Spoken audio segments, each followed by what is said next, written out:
The rain had just started to fall when the biker rolled into the lonely roadside diner, water sliding off his leather jacket like the night itself was trying to wash him away, and in that first heavy moment everything felt wrong in a way he couldn't explain, the kind of wrong that tightens your chest before your mind catches up, the kind that warns you a single glance could change a life forever.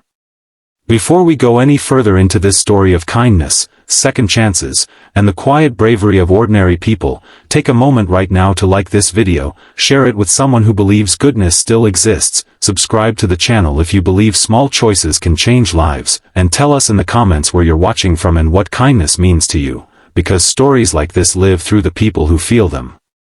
The biker's name was Ethan Cross, a man shaped by miles of asphalt and years of regret, his beard rough with road dust and his eyes carrying the weight of things he never talked about, and when he stepped inside the diner the bell above the door chimed softly, cutting through the low hum of late-night loneliness, the smell of burnt coffee and grease wrapping around him like an old memory he hadn't asked for but somehow needed.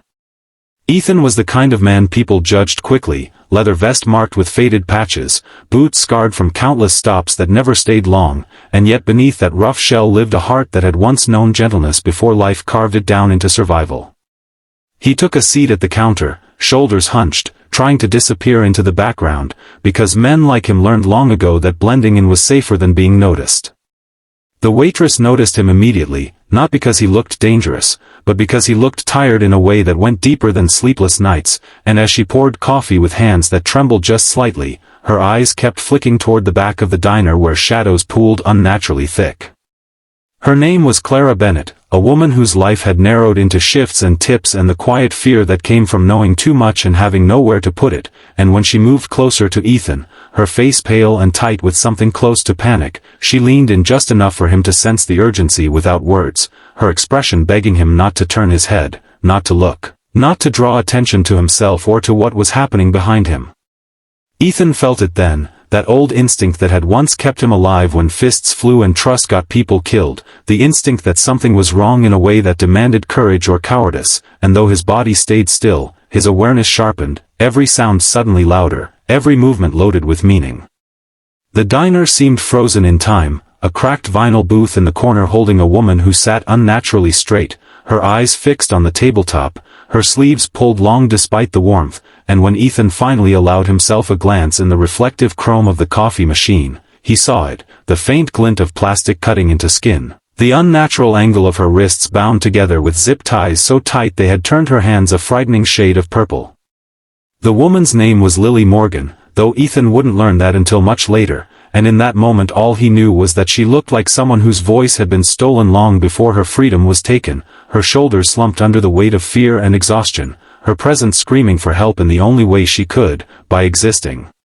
Near her sat a man whose posture screamed ownership, his arm draped possessively across the back of the booth, his eyes scanning the room not with hunger but with calculation, and Ethan recognized that look instantly, because it was the same look he had seen in men who thought power came from control rather than strength.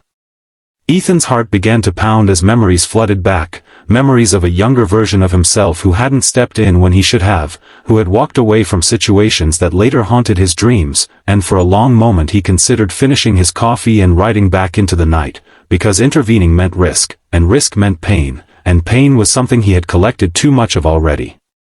But then he thought about the woman's hands, about the way the waitress's fear had spilled over into him, and about the promise he had made at a grave years ago that he would never again be the man who looked away. He stayed longer than planned, listening, watching, letting the rhythm of the diner return slowly as his presence seemed to shift the balance in the room, and Clara found ways to linger nearby, refilling cups that didn't need refilling, offering pie no one ordered, silently signaling that she wasn't alone in this anymore. Ethan noticed the man in the booth stiffen, his confidence wavering as the biker's quiet watchfulness pressed in on him like an unspoken challenge, and tension built with every passing second, thick enough to taste. What followed wasn't dramatic in the way movies make it look. There were no explosions or perfectly timed heroics, only a series of small, brave choices layered on top of each other, Clara slipping into the back to call for help, Ethan positioning himself so the woman wasn't blocked from the exit, the manager suddenly finding his courage and refusing service, the man's temper flaring just enough to draw attention, and when the authorities finally arrived, the truth unraveled quickly, the zip ties cut away, the woman collapsing into tears that shook her whole body as the weight of silence lifted from her chest.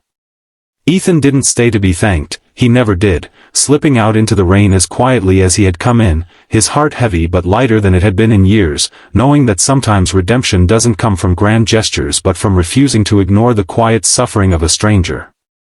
Lily's life didn't magically become perfect after that night, healing never works that way, but she found support, safety, and the strength to reclaim her voice, and Clara learned that fear shared becomes courage multiplied, that even in the smallest diner on the darkest road, goodness can rise when people choose to see.